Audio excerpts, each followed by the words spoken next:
7 साल बाद आखिरकार हम फिर से एक और एवेंजर्स फिल्म देख पाएंगे। हाल ही में एवेंजर्स डूम्सडे का पहला ऑफिशियल ट्रेलर रिलीज हो गया है, जिसमें सभी हीरो डॉक्टर डूम का मुकाबला करने के लिए एकजुट हो रहे हैं।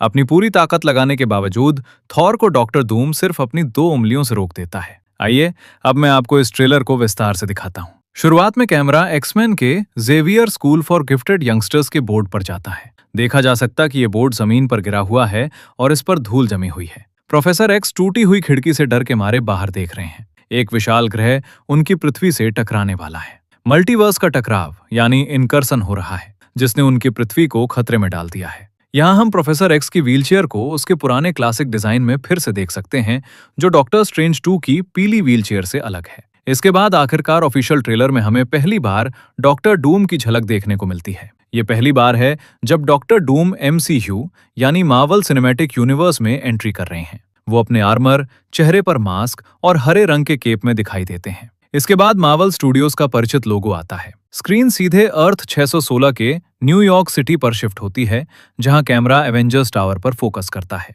थंडरबोल्ट्स के पोस्ट क्रेडिट सीन में टीम को फैंटास्टिक 4 का स्पेसशिप दिखाई देता है, जो उनकी ओर आ रहा है। ट्रेलर में हम फैंटास्टिक 4 की टीम को अवेंजर्स टावर पहुंचते हुए देखते हैं। पीछे थॉर भी अपने स्टॉर्म ब्रेकर के साथ आता हुआ दिखाई देता है। उसने अवेंजर्स इन्फिनिटी वॉर वाला ही सूट पहना हुआ है, लेकिन यहाँ मार्वल ने बहुत ही चालाकी से एडिटिंग की है। आसपास की नीली और सफेद लाइटिंग से साफ पता चलता है कि वे अभी भी फैंटास्टिक 4 के स्पेसशिप के अंदर ही हैं। अगले सीन में सभी लोग एक साथ मीटिंग कर रहे हैं, जहां वे 3 अलग अलग ग्रुप में बटे हुए हैं। बाईं ओर थंडरबोल्ट्स की टीम है, जिसमें Bucky Ghost, Yelena, Red Guardian, John Walker और कोने में बैठा हुआ सेंट्री है। अगर आप ध्यान से नहीं देखेंगे तो शायद उसे नोटिस भी नहीं कर पाएंगे। वो चप्पल पहने हुए बिल्कुल सीधा साधा और हानि रहित दिखाई देता है। दाईं ओर थॉर के नेतृत्व वाला पुराना अवेंजर्स ग्रुप है, जिसमें एंटमैन और नए कैप्टन अमेरिका सैम विल्सन शामिल हैं। एंटमैन और थॉर के बीच काफी जगह खाली छोड़ी गई है। इससे साफ लगता है कि वहां कोई और भी खड़ा था, जिसे मार्वल ने ट्रेलर से छिपा दिया है। ये व्यक्ति संभवतः स्टीव रॉजर्स हो सकता है। ऊपर की तरफ फैंटास्टिक 4 की टीम है। Mister fantastic, invisible woman, human torch और द थिंग। इनकी पोजीशनिंग भी काफी अजीब लगती है। मुझे लगता है कि ह्यूमन टॉर्च के पास निश्चित रूप से कोई और भी खड़ा है। मार्वल ने एक बार फिर ट्रेलर एडिटिंग के जरिए हमारे साथ ट्रिक खेली है, और वो व्यक्ति कोई और नहीं बल्कि डॉक्टर डूम हो सकता है। पीछे लगी बड़ी स्क्रीन पर दिखाया जाता है कि 3 यूनिवर्स आपस में टकराने वाले हैं। फैंटास्टिक 4 का अर्थ 828, अवेंजर्स और थंडरबोल्ट्स का अर्थ 616 और एक्समैन का यूनिवर्स। इसके बाद स्क्रीन नेमोर पर जाती है। ब्लैक पैंथर 2 के लुक से अलग इस बार उसने नया आर्मर पहना है और वो तालोकान के सिंहासन पर बैठा है। द थिंग, इनविजिबल वुमन और थंडरबोल्ट्स की टीम वकांदा पहुंचती है, जहां शूरी और एम्बाकू उनका स्वागत करते हैं। लेकिन यहाँ साइज का अनुपात थोड़ा अजीब लगता है। द थिंग एम्बाकू से छोटा दिखाई देता है। इसके बाद वे सभी नेमोर से मिलने जाते हैं, लेकिन हालात सही नहीं लगते और वे चारों तरफ से घिर जाते हैं। फिर सीन आता है साइक्लॉप्स का। जेम्स मार्सडेन द्वारा निभाया गया साइक्लॉप्स अपने क्लासिक सूट में एंट्री करता है। इसके बाद गैम्बिट और शांग ची की लड़ाई होती है। शांग ची के शानदार कॉम्बो अटैक के बाद भी गैम्बिट बड़ी आसानी से उसका सामना करता हुआ दिखाई देता है। यहाँ कुछ दर्शक मुझसे पूछ सकते हैं, डेडपूल और वुल्वरीन में क्या गैम्बिट मारा नहीं गया था? फिर वो यहाँ दोबारा जिंदा कैसे आ गया? दरअसल गैम्बिट मरा नहीं था। फिल्म रिलीज होने के बाद कुछ डिलीट किए गए सीन्स जारी किए गए थे, जिनमें गैम्बिट के सामने एक पोर्टल खुलता है। जाहिर है कि गैम्बिट उसी पोर्टल के जरिए अपने यूनिवर्स में वापस लौट गया था। इन दोनों की लड़ाई का बैकग्राउंड देखकर लगता है कि ये एक्स मेंशन के अंदर का सीन है। इससे अंदाजा लगाया जा सकता है कि अर्थ 616 के सुपर हीरो अब एक्समैन यूनिवर्स में पहुंच चुके हैं। इसके बाद हमें लोकी की तस्वीर वाला एक TVA कार्ड दिखाई देता है। ये कार्ड पकड़ने वाला कोई और नहीं बल्कि हमारे पुराने साथी लोकी ही हैं। उनके इस रूप को देखकर लगता है कि ये गॉड ऑफ स्टोरीज बनने से पहले का सीन है, यानी लोकी सीजन 2 के समय का, जब वो TVA में कर्मचारी थे। खिड़की के बाहर पेड़ों के पत्ते दिखाई दे रहे हैं। ये खिड़की पिछले ट्रेलर में दिखाए गए स्टीव रॉजर्स के घर की खिड़की से काफी मिलती जुलती है। इससे अंदाजा लगाया जा सकता है कि लोकी स्टीव के घर आए हैं। लेकिन सवाल ये है कि वे यहाँ क्यों आए हैं? लीक हुई जानकारी के मुताबिक लोकी स्टीव के पास पहुंचकर बताते हैं कि TVA इस टाइमलाइन को मिटाने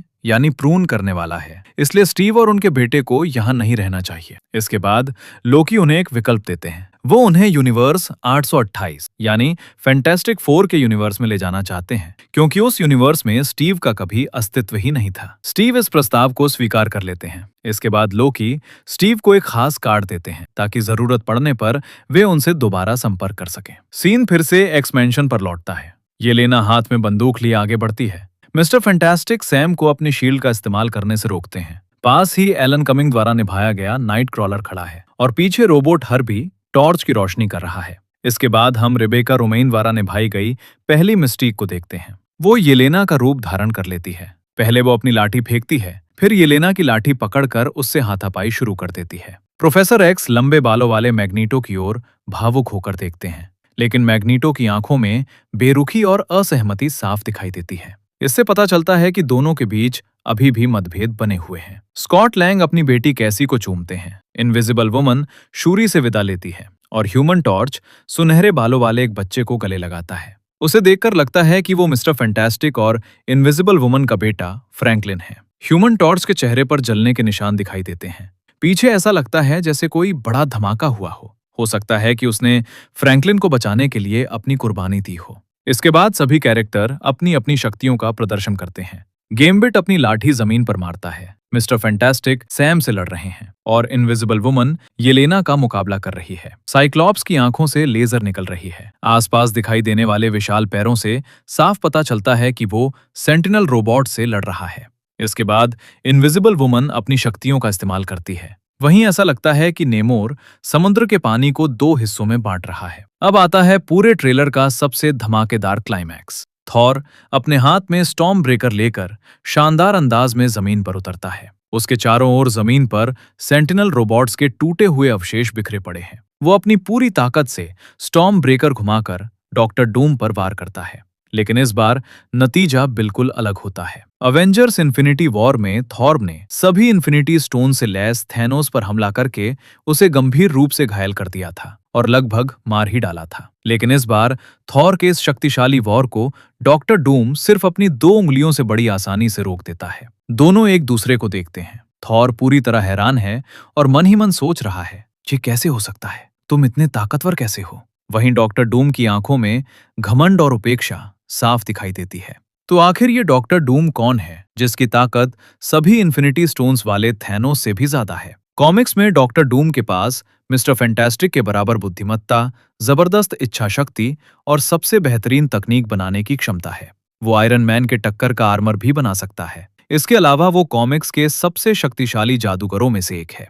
डॉक्टर स्ट्रेंज के बाद सॉर्सरर सुप्रीम बनने का सबसे बड़ा दावेदार भी वही माना जाता है। उसके पास शारीरिक और जादुई दोनों तरह की शक्तियां अपने चरम पर है। सीक्रेट वॉर्स में वो गॉड एम्परर डूम बन जाता है। वो एक ही हाथ से थैनोस को खत्म कर देता है। इसके बाद उसके पास लगभग सर्वशक्तिमान और पूरा ब्रह्मांड रचने जैसी शक्तियां आ जाती हैं। इतना ही नहीं, उसके अधीन कई थॉर मिलकर बनी थॉर कॉर भी काम करती है। इसी वजह से ट्रेलर में डॉक्टर डूम पूरी ताकत वाले थॉर को इतनी आसानी से रोक देता है। इसका संबंध उसके हाथ पर बने इस खास सिंबल से भी हो सकता है। ये डॉक्टर डूम का मैजिक लोगो है, जो वांडा के सूट पर बने लोगो से काफी मिलता जुलता है। आखिरी सीन अंतरिक्ष में फैंटास्टिक फोर के स्पेसशिप का है। थॉर अपने बाएं हाथ में टूटा हुआ म्योल्नियर और दाएं हाथ में स्टॉर्म ब्रेकर पकड़े हुए सामने खड़े स्टीव को देखता है। उसे देखकर वो धीरे से कहता है, ये असंभव है। सामने खड़े व्यक्ति की पहचान पक्की करने के लिए थॉर अपना हथौड़ा उसकी ओर बढ़ाता है और स्टीव बड़ी आसानी से उस हथौड़े को अपने हाथ में उठा लेता है।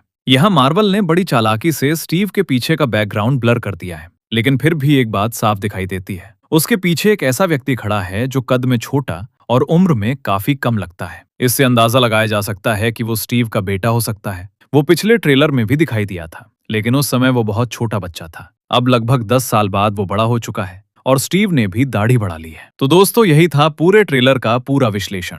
आपको ये ट्रेलर कैसा लगा? 10 में से आप इसे कितने नंबर देंगे? मुझे लगता है कि पहले ट्रेलर के हिसाब से इसमें बहुत ज्यादा जानकारी नहीं दिखाई गई। इसका मुख्य मकसद सिर्फ फिल्म में आने वाले किरदारों से परिचय कराना था। इनमें से कई किरदारों को हम पहले के ट्रेलर्स और कॉन्सेप्ट आर्ट में देख चुके हैं, इसलिए सरप्राइज थोड़ा कम था। लेकिन फिर भी मैं इस फिल्म के लिए बहुत ज्यादा उत्साहित हूँ। आखिर किसी ने भी नहीं सोचा था कि मार्वल इस समय ट्रेलर रिलीज कर देगा, क्योंकि SDCC अब बहुत पास है। सबको लगा था कि ट्रेलर वहीं रिलीज होगा, लेकिन मार्वल ने सभी को सरप्राइज दे दिया। मुझे लगता है कि SDCC में इससे भी बड़ी घोषणाएं देखने को मिल सकती हैं। मैं हूं आपका MKM एक्सप्लेन।